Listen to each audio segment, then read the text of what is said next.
Muy bien, estimados, bienvenidos a otra edición del Seminario de Matemática Aplicada de FAMAF.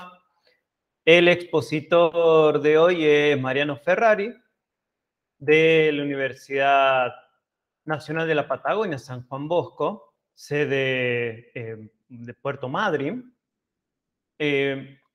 Mariano hizo su licenciatura y su doctorado en la Universidad Nacional del Sur, y ya hace varios años que está en la Universidad Nacional de la Patagonia, San Juan Bosco. Vamos, a veces dando clase en Trelew o a veces ahí en Madrid, y sé que algunas veces tuvo que irse hasta Comodoro. Lindo viaje ese. Pero bueno, entonces es un placer tenerlo a Mariano. La verdad es que en algún momento nos gustaría tenerlo en Córdoba, o en algún momento podríamos ir todos para Madrid. Entonces, la charla de hoy de Mariano se titula sobre el proceso de adsorción en una columna de lecho fijo. Entonces, nuevamente es un placer tenerte, Mariano. Bueno, Cuando muchas quieras. gracias. La verdad que el gusto es mío. Muchas gracias, Laura y Damián, por la invitación. Y sí, ustedes vengan a Madrid cuando quieran, pero a mí me encantaría ir a Córdoba porque me encanta Córdoba, así que, y me encanta la universidad tan hermosa que tienen, así que ojalá alguna vez nos podamos encontrar. Seguro. Bueno, voy a tratar de presentar, compartir la pantalla.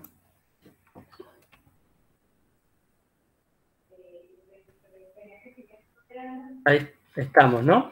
Sí, sí, se ve perfecto, Mariano. Bueno, entonces es un problema que estamos estudiando acá, más que nada en colaboración con Jimena Dima, una doctora ingeniera que trabaja también en el CENPAT. Y ella lo que estaba estudiando era la absorción del cromo hexavalente, que es un metal muy contaminante, por un biopolímero que es el quitosano. Y bueno, un poco la vuelta del problema es así, digamos. Está el langostino, que bueno, es acá en Rawson es actualmente el principal puerto donde se hacen las capturas del langostino y se descargan.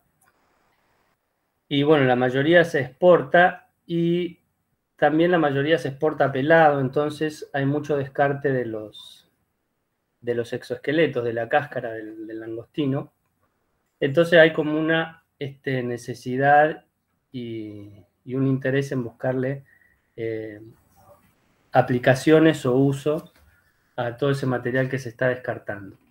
Y bueno, una de las cosas que viene estudiando Jimena con gente de la Universidad de La Plata hace un tiempo es la extracción del quitosano, que el quitosano es un biopolímero, o sea, es un polímero pero de origen biológico, que se usa en cosmética y en otras áreas, digamos. Entonces, bueno, como correlato, digamos, de la extracción de este material de las cáscaras del langostino, también está el interés en estudiar las propiedades y los usos de este material, con la particularidad de que es extraído acá, digamos. Es un proceso de laboratorio que se hace con la cáscara del langostino y se extraen estas escamitas, que son parecen unas escamitas de plástico, digamos. Y bueno, y entre otras propiedades, ellos sabían que era un buen material para absorber metales pesados.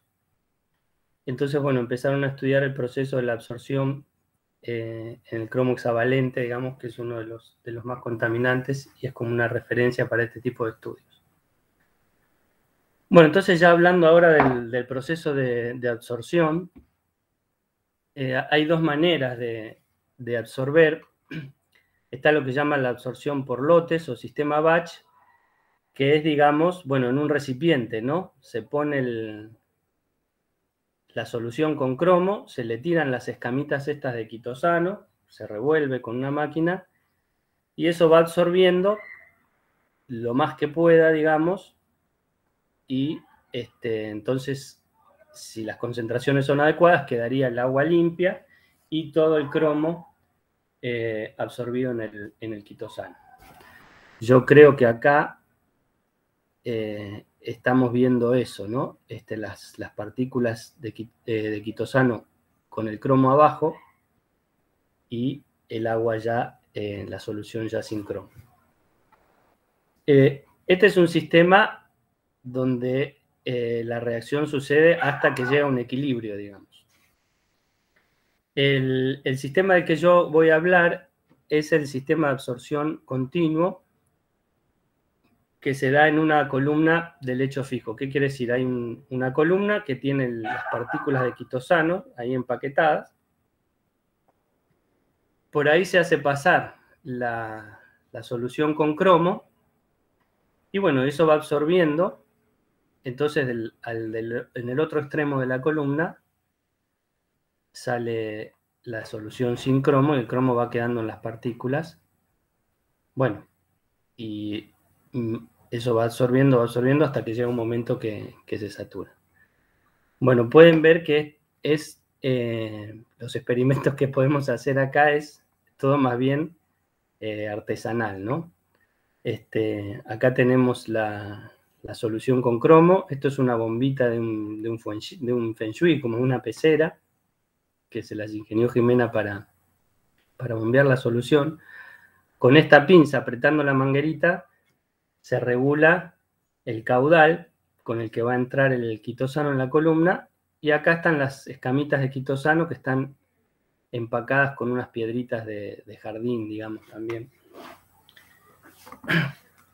Pero bueno, ella se las ingenió para hacer experimentos y poder evaluar los tiempos en los que se iba saturando la columna y cómo iba saliendo la solución de quitosano limpio. Entonces, bueno, ese es el proceso y el por qué, digamos, estamos estudiando este proceso. Entonces, bueno, las columnas son como el método más aplicado a nivel industrial porque es el más económico y el más eficiente, digamos, ¿no? Y acá está un poco la descripción de los que les decía recién. Entra la solución con cromo en la columna. Mientras la solución va pasando, hay una zona donde se va absorbiendo, después ya queda limpia y sale, y cada tanto tiempo en el experimento se mide la concentración de salida. En los experimentos que nosotros hicimos, en los modelos que yo voy a tratar, acá está siempre entrando una solución a la misma concentración, y entonces lo que hay que evaluar es la forma de esta curva de salida, digamos, ¿no? Donde se van midiendo las concentraciones de salida. Que típicamente va a tener una formita así de S. La curva acá que ustedes ven rectangular, ese sería el caso ideal, ¿no? Como que entra la solución, se absorbe todo en la primera capa y ya sale limpia. Cuando esas capas se saturó, se absorbe en la segunda y ya sale limpia, ¿no? Eso sería el caso ideal porque a medida que va avanzando la solución se va absorbiendo hasta que se llena la columna y se puede aprovechar completamente. En general no es así, algunas se absorben en la primera capa, otras se van absorbiendo después, entonces ya la curva se aleja de lo ideal. Bueno, los experimentos que estas curvas llaman curvas de ruptura, y en los experimentos que yo les voy a contar, bueno, se pasó una solución de cromo hexavalente con 3 concentraciones a distintas alturas de la columna, 0,7 centímetros, 1,5 centímetros y 2 centímetros, y a distinto caudal, para obtener que ahora las van a ver los puntitos, digamos, de las curvas de ruptura. Y una variable de interés es lo que se llama el tiempo de ruptura, que es cuando se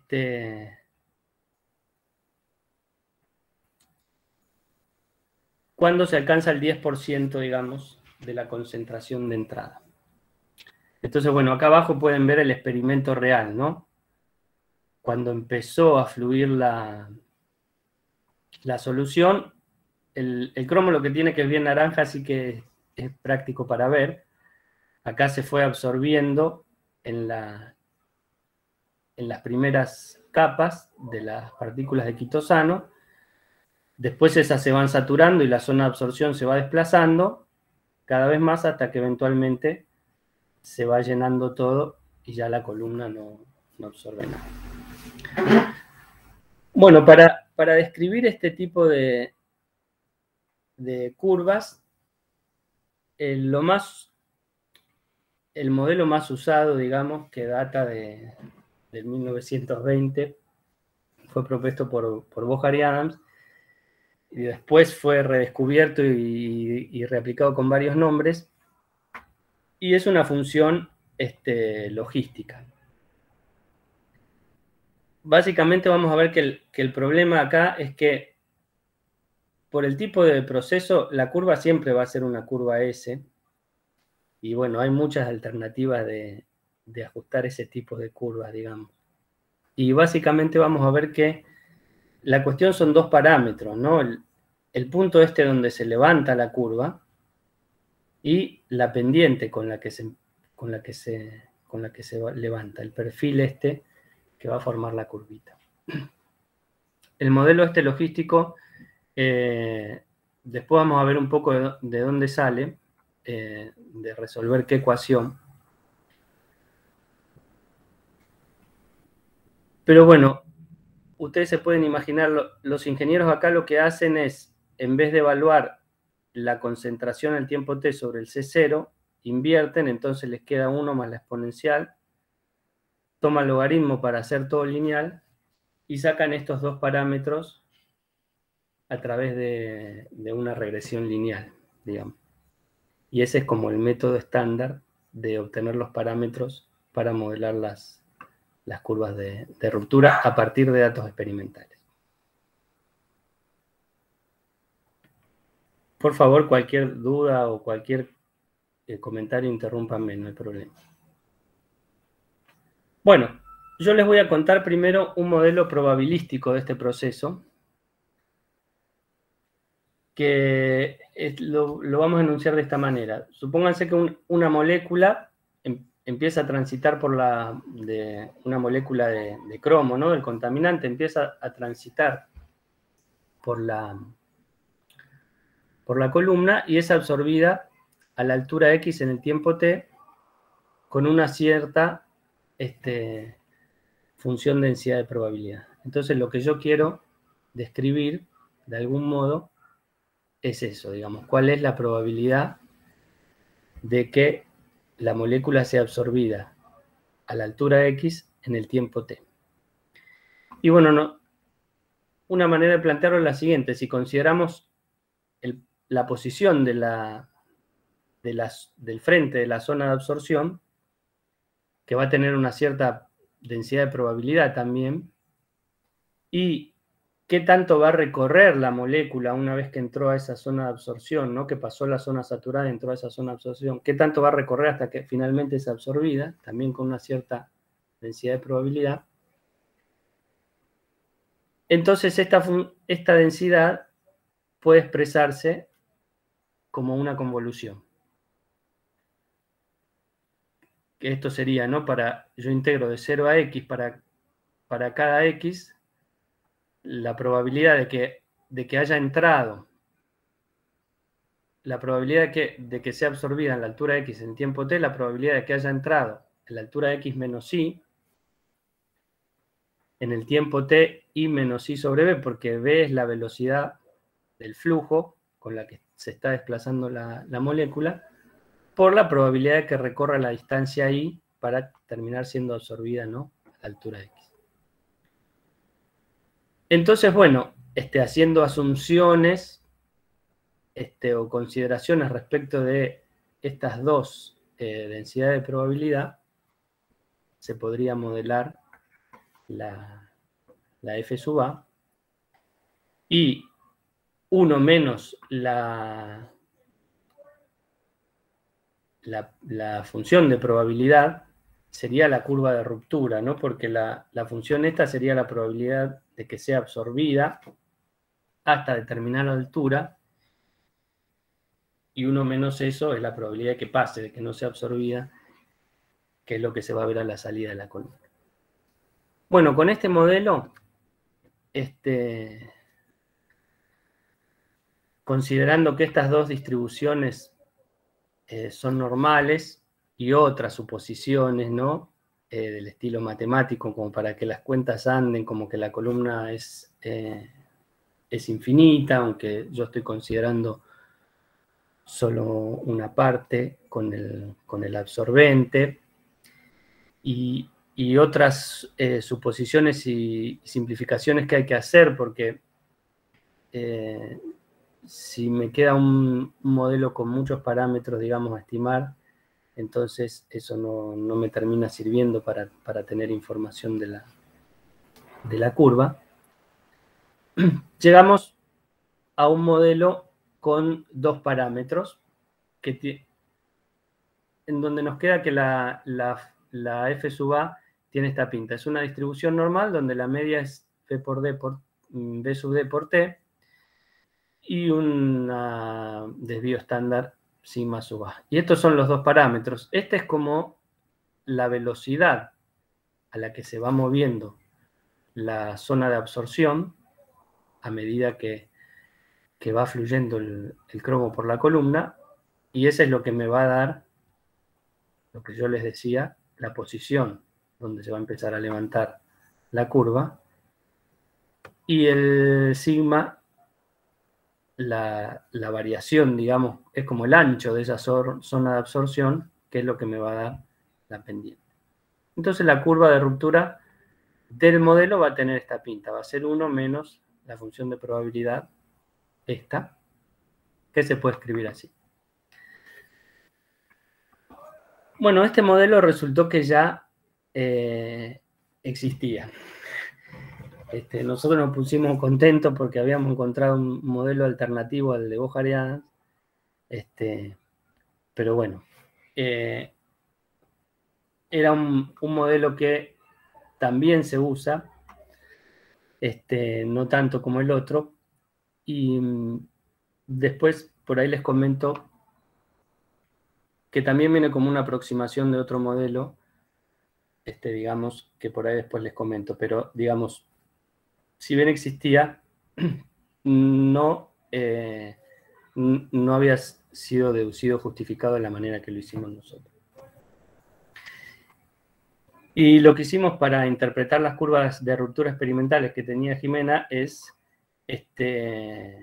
usar un enfoque bayesiano para estimar estos dos parámetros. O sea, bueno, supusimos distribuciones a priori con ciertos intervalos, ¿no? Uniformes en ciertos intervalos, y hicimos como simulaciones y un muestreo de Gibbs para tener distribuciones a posteriori y estimar intervalitos de credibilidad para estos dos parámetros del modelo. Bueno, de las 12 columnas que hicimos, estos son los resultados, digamos. Los puntitos son las mediciones, la curva experimental, y las linitas con los intervalitos de credibilidad, las curvas del modelo. La ventaja del enfoque bayesiano es que, bueno, nos da las distribuciones a posteriori de los parámetros, también nos da como una especie de distribución a posteriori de las curvas de ruptura, o sea, en cada instante de tiempo un intervalito de la posible variación de la curva de ruptura, y también del tiempo de ruptura, que es la línea que ven acá, ¿no? Cuando llega a 0,1 la curva de ruptura. Que bueno, también nos da ahí como un intervalito de credibilidad.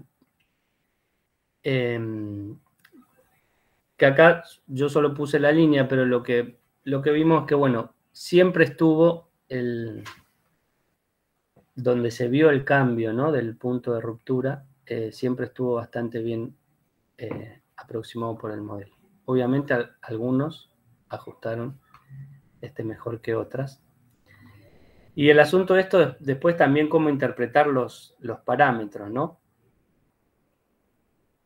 Entonces, bueno, acá tengo los dos parámetros del modelo, los valores con los intervalitos que me dieron. Ven que nos dieron intervalitos muy chiquitos porque por el tipo de error que tuvimos que poner y porque la curva, la verdad que no tenemos mucho para jugar, digamos, ¿no? Enseguida, si me corro un poco, enseguida el error aumenta bastante, entonces los intervalos son chiquitos. Acá la cuestión era ver si los valores que obtuvimos de los parámetros eran relativamente consistentes con las condiciones operativas de la columna. Por ejemplo, acá yo tengo la velocidad del avance de la zona de absorción, estimada, bueno, para los dos caudales, para las distintas alturas de la columna. Por todas las suposiciones de mi modelo y por otras cuestiones, digamos, de cómo es el proceso, esto debería ser relativamente independiente de la altura de la columna, la velocidad a la que se está moviendo la zona de absorción, y eso se ve bastante bien que en el modelo lo capta. O sea que si yo... Estas cosas son interesantes en ingeniería porque permitirían escalar la columna, ¿no? Porque yo puedo hacer experimentos con una columna de laboratorio y después, si yo sé que los parámetros que estimo ahí se van a mantener agrandando la altura, agrandando el ancho, que en este caso no lo estudiamos, pero digamos, cambiando esas condiciones de la columna, no le da, digamos, al ingeniero, al que tiene que proyectar, aunque sea una primera herramienta para saber por dónde van a estar esos parámetros y esos valores. Y bueno, más o menos dio para la velocidad, digamos, para los distintos concentraciones de entrada. Acá tenemos concentraciones de entrada, los negritos y los blanquitos son los dos caudales, y para cada una de esas concentraciones caudal, las distintas alturas de la columna. Muchas veces los intervalos se solapan, así que habría que refinar, pero podrían ser parámetros que podrían dar una opción de escalado y de diseño. Bueno, eso en cuanto al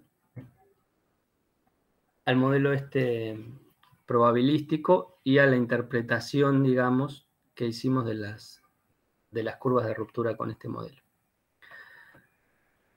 El otro modelo que les voy a contar, que se usa también para describir este proceso, es quizás el más usado. Este enfoque probabilístico fue un poco más original. Es un modelo de derivadas parciales. Y para describir este proceso,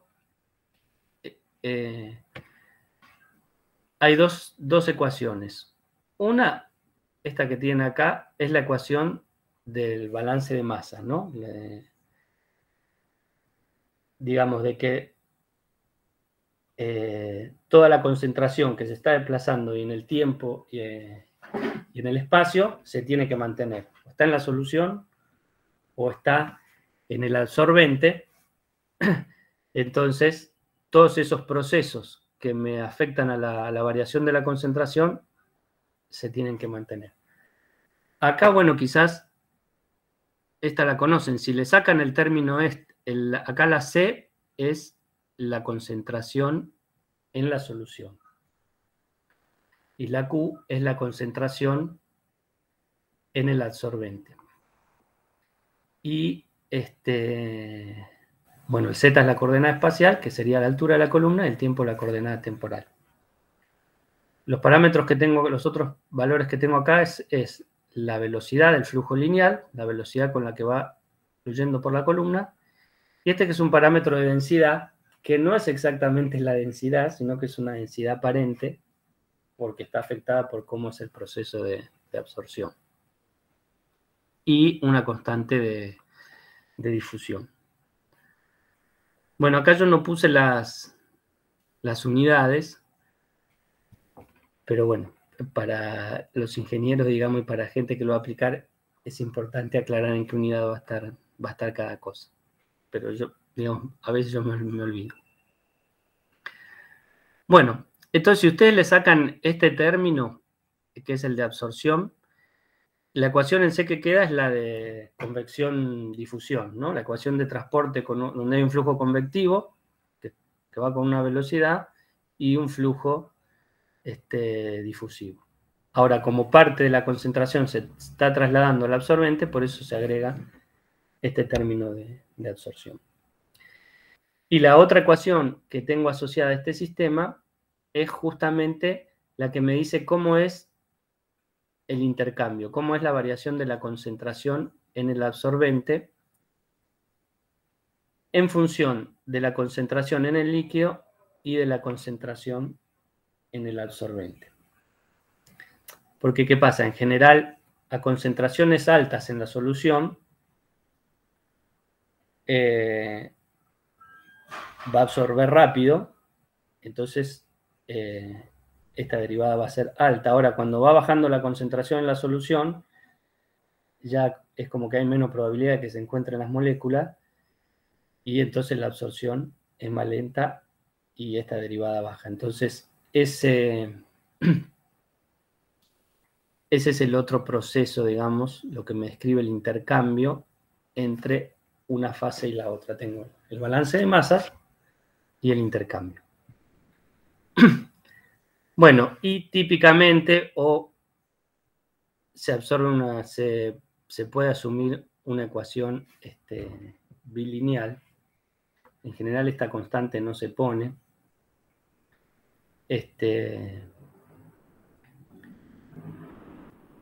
Pero sí es una ecuación cuasi lineal, digamos, ¿no? Donde tiene este término que depende de las dos concentraciones. Y esta ecuación se relaciona con lo que se llaman las isotermas en el equilibrio, que es decir, bueno, si la variación de la concentración va a tener esta pinta, cuando esto valga 0, o sea, cuando alcance el equilibrio, puedo despejar la Q de acá igualando a 0, y me queda que la concentración en el absorbente en el equilibrio, bueno, acá me falta la E en el C,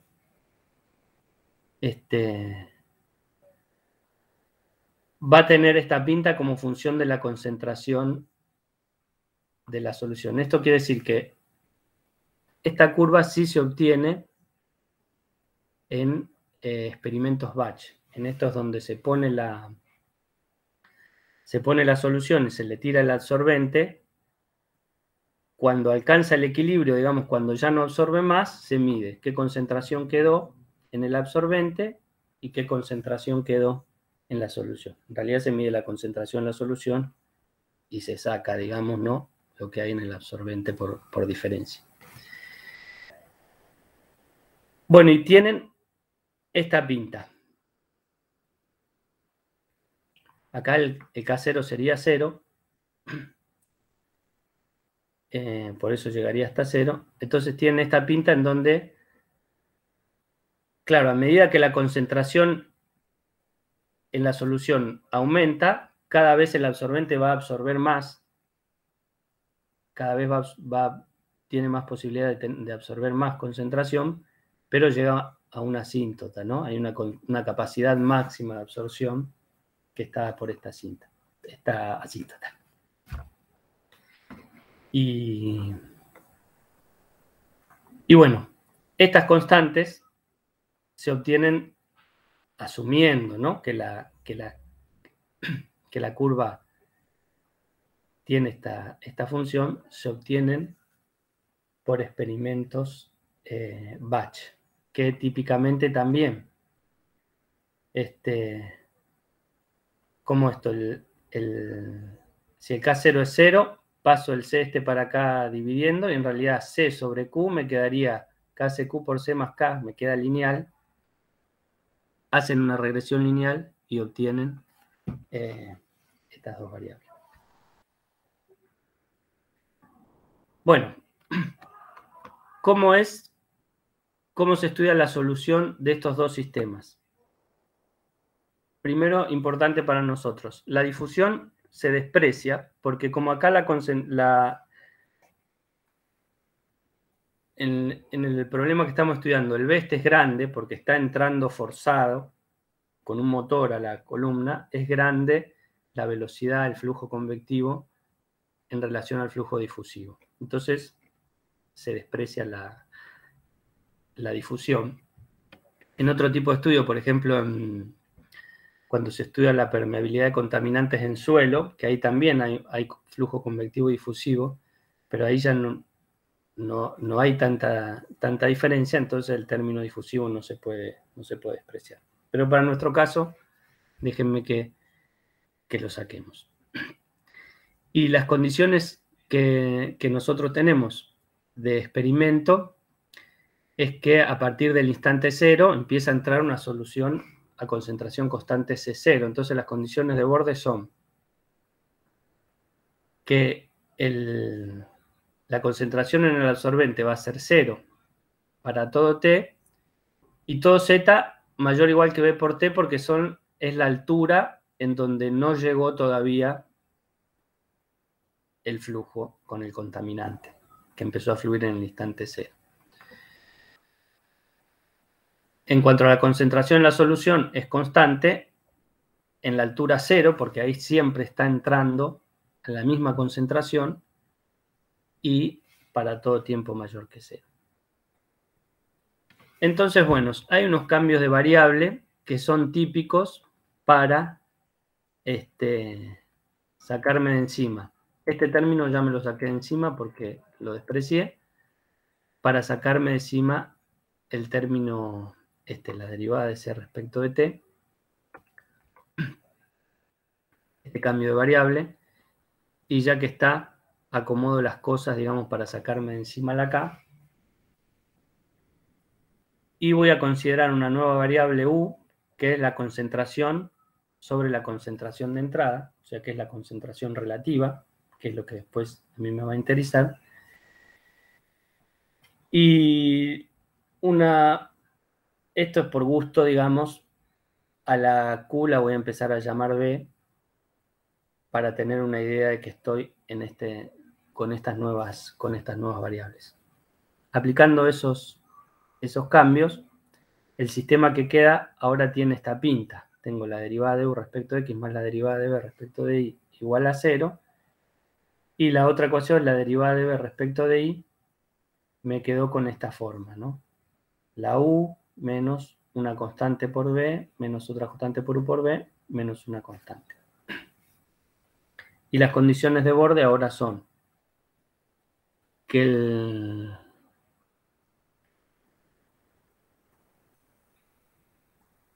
el B es 0 para todo X mayor que 0, el B en X0, ¿no? Y el U en 0i es 1 para todo I mayor que 0. Las constantes A y B y D obviamente se relacionan con las constantes originales del problema que las podía obtener por la isoterma de equilibrio. Bueno, creo que ya tengo la solución. Este sistema, nosotros encontramos un trabajo de un tal Goldstein de 1953, donde estudiaba casi este sistema, pero sin la constante sin la constante D. Este D vendría a ser como un aporte constante del contaminante, si es positivo, vendría a funcionar como eso. O, si es negativo, como una resta constante del absorbente. No se usa mucho este tipo de términos, pero sí lo hemos visto en otros tipos de estudios, por ejemplo en los de suelo. Ahí suelen poner como que hay un aporte constante o un retiro constante, digamos, como que hay otro proceso que está constantemente influyendo.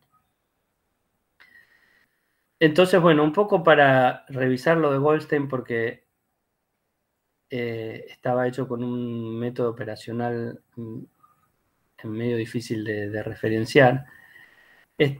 Y para generalizar un poco y ver qué posibilidades teníamos de generalizar este problema, analizamos tratando de resolverlo con el método de la transformada de Laplace, porque es bien un problema en derivadas parciales, pero de valores con condiciones de Born.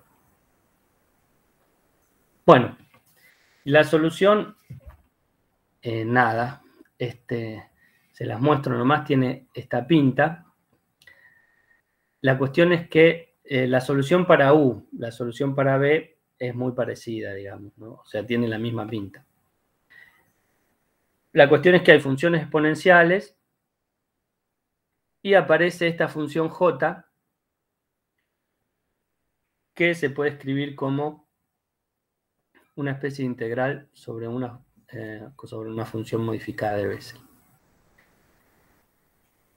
Y entonces, la curva asociada al modelo, o sea, la curva de ruptura asociada al modelo, sería la U, pero reaplicando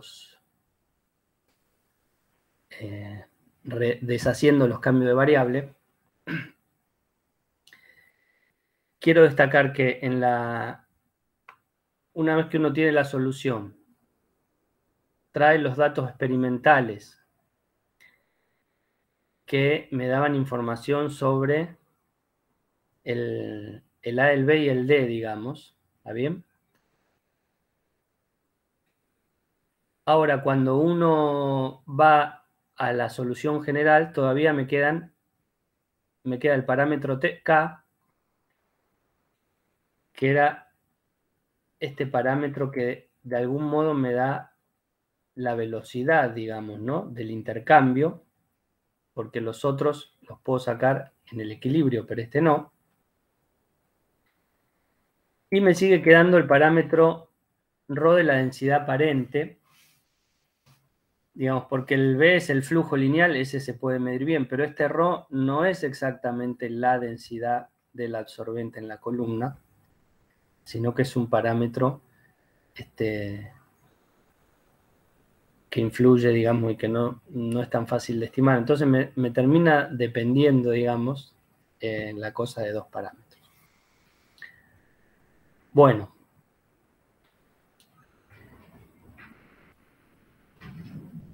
Dos casos particulares. Si el B es igual a 0, acá, entonces me queda un problema lineal, aunque tenga el D acá, digamos. Me queda un problema lineal, entonces la isoterma correspondiente en el equilibrio va a ser lineal y la solución va a tener esta pinta. Este es un problema que se estudia también en problemas de intercambio de calor, porque el problema de intercambio de materia e intercambio de calor es muy parecido. Entonces, este tipo de soluciones ya se conocían en este problema. Si el A y el D son iguales a 0, o sea que solo me quedan los términos que contienen a U, entonces ahí el sistema tiene solo soluciones exponenciales y esto se puede aproximar, suponiendo que el X es grande, se puede aproximar por una función logística y este es el modelo de Bojariadas. Y el de la función J, bueno, hay bastantes fórmulas de la época, digamos, de 1950, 1960, para desarrollar y aproximar la función J. Algunas son con la función error, y una de esas aproximaciones con la función error da el modelo, digamos, la fórmula con la función error que yo les mostré, con los parámetros acomodados de otra forma, pero básicamente es lo mismo, digamos, la fórmula con la función error que nosotros obtuvimos con el modelo determinístico. O sea que este es el que me lleva al logístico, y este, de algún modo aproximando, me lleva a un modelo normal. Bueno, las características de la solución que tienen respecto a los parámetros es que la diferencia entre A y B me va a determinar justamente el perfil de la curva a la inclinación, y eso se relaciona con la isoterma en el equilibrio.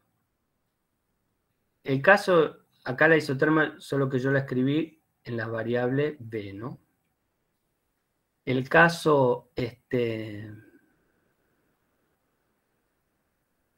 caso ideal, o sea, el caso más favorable para la absorción, que es el del modelo logístico, es una isoterma que se llama rectangular. O sea, no me importa qué tan baja sea la concentración de entrada, la concentración en la solución, siempre voy a poder absorber la misma concentración en el absorbente. Ese es un caso claramente ideal, que no es así. Y el peor caso es que la concentración sea, que la isoterma sea lineal. ¿Está bien? Y eso se refleja en el perfil de la curva de ruptura, en el que con una isoterma lineal voy a tener una curva así que crece más lento, y a medida que me acerco a la isoterma rectangular, voy a tener una curva que crece más rápido. Y el parámetro D, que agregamos nosotros, lo que hace es, no modifica tanto el perfil de la curva, lo que hace es elevar o bajar, si fuera negativo, la línea base de la solución, lo cual sería favorable, obviamente, si yo tengo un proceso que me está retirando absorbente más allá del proceso de absorción. Y bueno, yo ya voy a dejar acá para no aburrirlos. En estas últimas filminas está hecho el caso lineal, con el B y el D igual a 0. O sea, este sistema se puede resolver directamente, pero lo voy a pasar. Lo pueden encontrar por ahí en algún libro, o lo pueden leer de la filmina después, el que tenga tiempo. Se aplica la transformada de Laplace, entonces se transforma en una ecuación, esto que es una ecuación de derivadas parciales, se transforma en una ecuación, un problema de valor inicial ordinario, se resuelve fácil, y después hay que antitransformar, y ahí es donde aparece la función J. Es justamente la antitransformada que me resuelve este sistema. Bueno. Referencias, Boharan y Goldstein. Y bueno, este es el trabajo de 2020, donde está el modelo probabilístico que les conté al principio, con la interpretación de las curvas experimentales. Y bueno, agradecer por supuesto al grupo de trabajo, la doctora Jimena Dima, que es, bueno, con ella la que más estuvimos trabajando en este problema, y también en colaboración con Noemí Zarinsky, una investigadora del CIDCA, de la Universidad Nacional de La Plata. Y bueno, acá en Madrid estamos en este grupito de matemática aplicada, Jimena, Martina, que está haciendo su doctorado en la ciencia de ingeniería en la San Juan Bosco, y bueno, Iván, que seguro lo conocen. Somos pocos, pero hay gente joven, así que podemos invitarlos a que vengan. Y bueno, y muchísimas gracias a ustedes por escucharme y por la oportunidad de dar esta charla. No, buenísimo. Muchas gracias, Mariano. Buenísimo, sí, la verdad es que hay que ir para allá. Muy bueno, la verdad es que hay ya hay cosas muy interesantes para ver ahí. ¿Alguno tiene alguna pregunta para Mariano? ¿Algo que... alguna duda, alguna sugerencia, algo que quiera preguntar? Ahora, yo quería comentar que el primer año más o menos que Mariano me contó de este problema, Sí. yo como un tonto le estuve llamando absorción en vez de adsorción, y dije, no, debe ser lo mismo, como inversible e invertible, y no es lo mismo.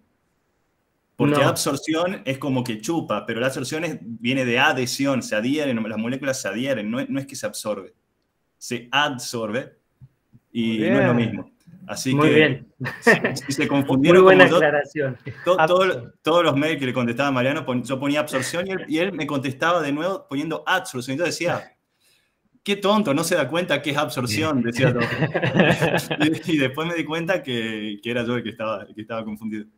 A mí me pasó lo mismo, pero un año antes que vos, Iván, digamos, ¿no?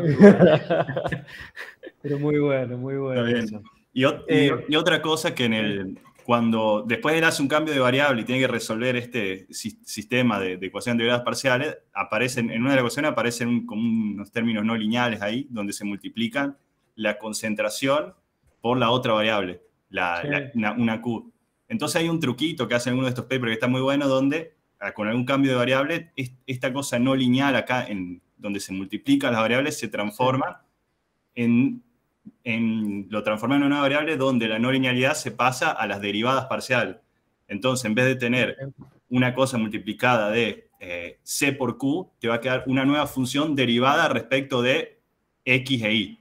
Si hiciste tu cambio de variable X e Y. Entonces, eso con la transformada de Laplace se resuelve mucho más fácil. Y ese truquito estaba muy bueno.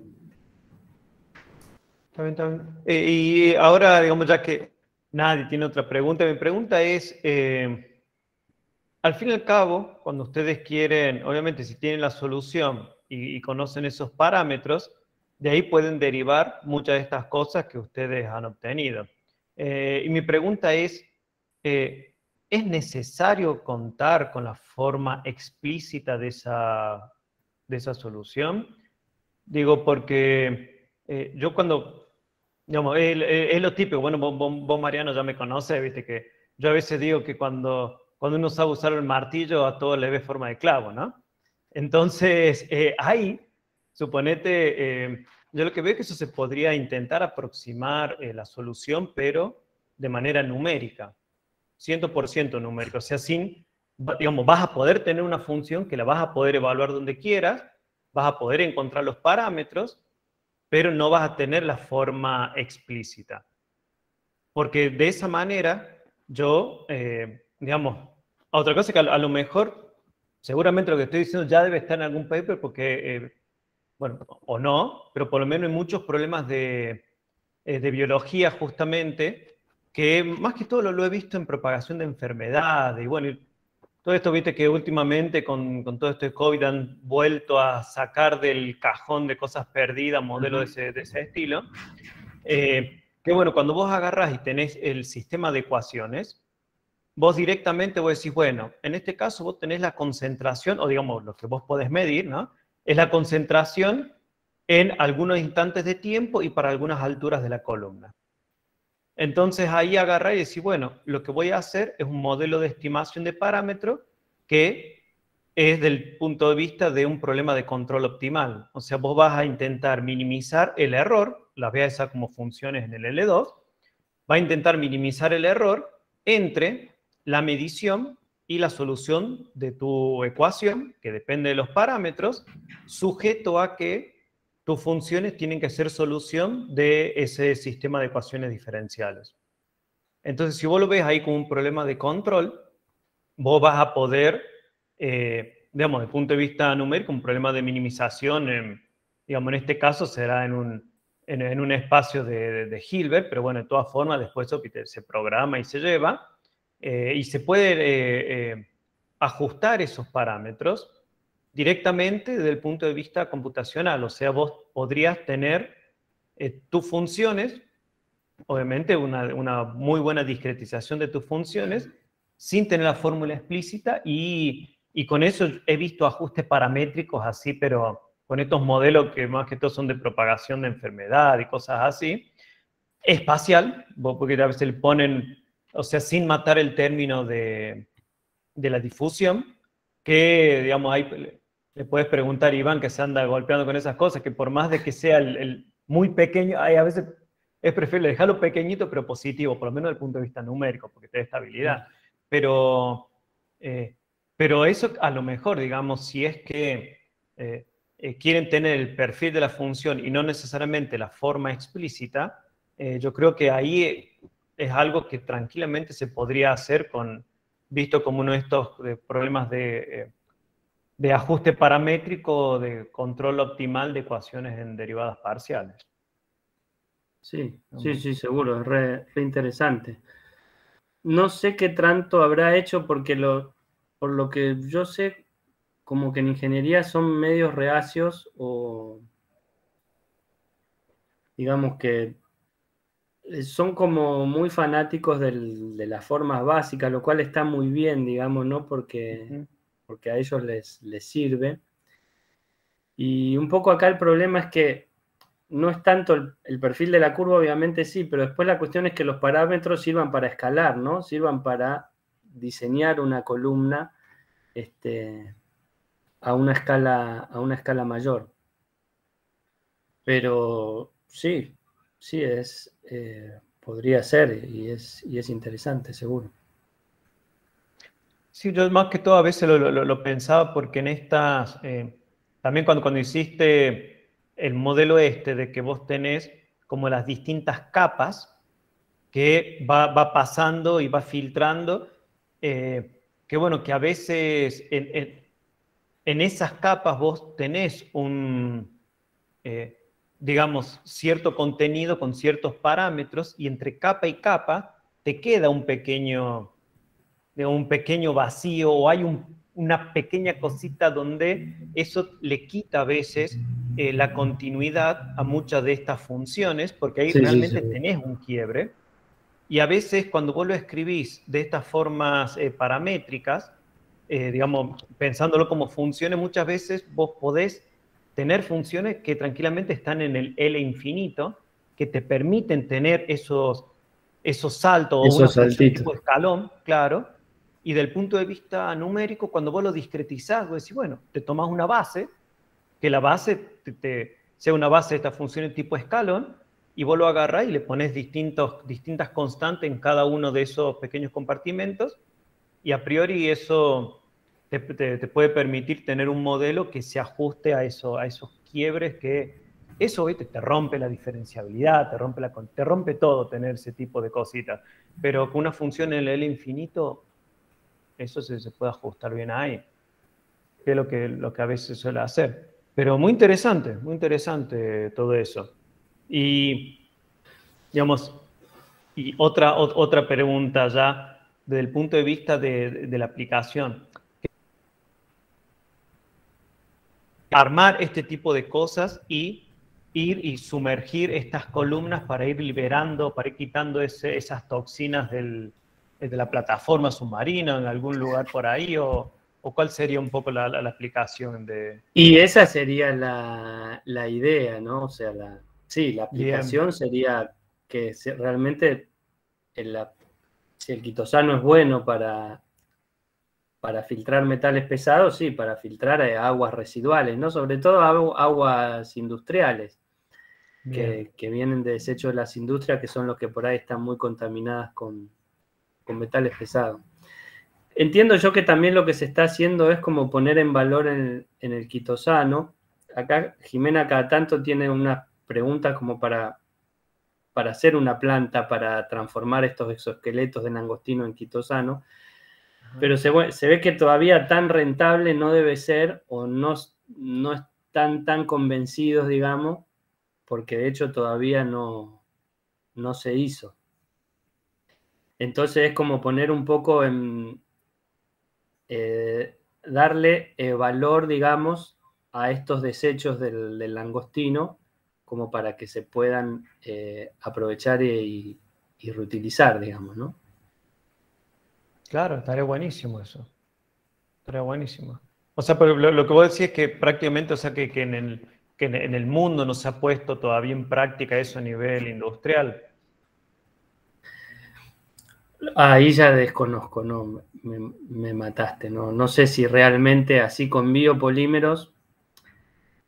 Hay como sí muchos trabajos, ¿no? de absorción y aplicaciones de los biopolímeros, porque digamos la absorción en general se hace con materiales químicos, cuya, digamos, producción también es contaminante. Entonces, bueno, la cuestión es ir reemplazando todo eso, pero no, qué tan avanzados está en el mundo en ese aspecto, no, ahí sí que no.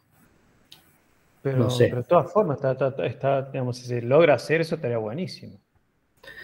Ya si se pudiera hacer acá, digamos, una planta para producir quitosano o algún otro subproducto de las cáscaras de langostino que tiene mucha quitina, ¿no? Ya con eso estaría muy bien. La verdad, muy, muy, muy interesante eso. Habrá que ver a futuro, qué sé yo, sea alguno de estos, viste que ven cuando salen proyectos así específicos para, bueno, que eso es algo de gran envergadura, eso tendría que ser ya, no sé, algo, quizás un proyecto de estos, del gobierno que sea en particular para algo ya con cosas más relacionadas a ecología o algo así. Sí, Pero, el gobierno, bueno, bueno. Martina, la becaria del grupo, ella está trabajando también en aplicaciones del quitosano, en películas, en recubrimientos sobre alimentos, digamos, como que se le está poniendo en valor, agregando valor al material. Y bueno, uno mucho más no puede hacer, ¿no? Ya el paso sería que alguien realmente le encuentre la rentabilidad y con la ayuda Así del es. Estado, si corresponde, haga la inversión que se necesita. Claro, claro, claro. Pero muy interesante eso de... La verdad que estaría muy bueno si se llegara a hacer, porque como vos decís, es reutilizar algo que es de desecho, prácticamente, que es desecho, y tener una muy buena, digamos, usarlo para algo, para fines muy buenos. Y langostinos sacan un montón aparte. Sí, sí, langostino Sacan es como... a rolete, casi. Sí, sí. ¿Te das cuenta? No he ido a conocer esa zona. Pues tienen Claro. que ir al puerto de Rawson y ahí pueden comprar los langostinos que van descargando fresco, digamos, cuando es la época. Pero me faltó Rawson, ¿te das cuenta? Claro. Me falta, o sea, me queda todavía Gaiman y Rawson, no está en mi lista. Bueno, hay que hacer otra marca o algo por acá, por la zona. Así es, seguro, seguro, seguro. Hay que hacer otra de esa. Sí, sí. Bueno, estimado al resto del público, ¿alguna pregunta? ¿Algo que deseen compartir con Mariano? ¿No? Bueno, entonces no te quitamos más tiempo, Mariano. Te despedimos y bueno, la cuestión es que sobre ese proyecto ahí lo tenés a Iván a ver si en algún momento está interesado en hacer eso de control optimal. A mí me parece que por ahí puede llegar a salir un poco No, de eso. seguro.